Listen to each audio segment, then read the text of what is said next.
السلام علیکم ناظرین، آج کا یہ واقعہ آپ لوگوں کے ساتھ شیئر کرنے کا مقصد یہ ہے کہ ہم اپنے گریبان میں اپنے فیملی میں دیکھیں کہ کیا ہمارے ساتھ تو اس طرح کے واقعات سچ میں رونما تو نہیں ہو رہے ہیں۔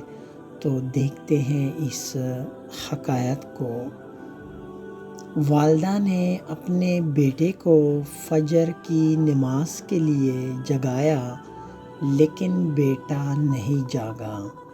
نماز باجماعت ختم ہونے کے بعد اسے دوبارہ جگایا اور وہ اب بھی نہیں جاگا۔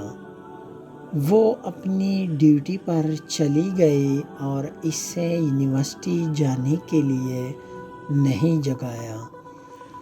بیٹے کا صبح 9 بجے امتحان تھا۔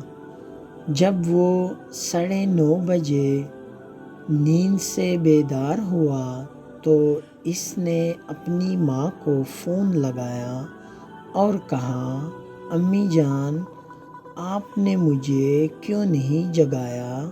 میرا امتحان چھوٹ گیا۔ ماں نے جواب دیا، بیٹا، میں نے دیکھا کہ تو آخرت کے امتحان میں ناکام ہو گیا ہے، اس واسطے مجھے تیرے دنیا کے امتحان کی پرواہ نہیں رہی۔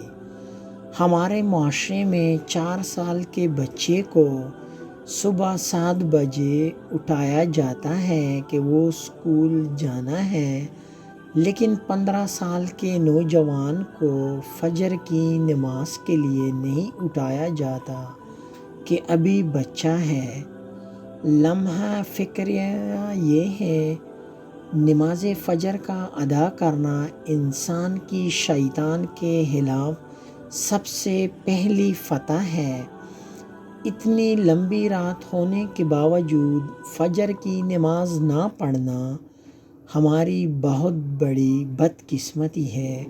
اللہ تعالیٰ ہم سب کو 5 وقت کی نماز باجماعت تکبیر اولیٰ کے ساتھ ادا کرنے کی توفیق عطا فرمائے۔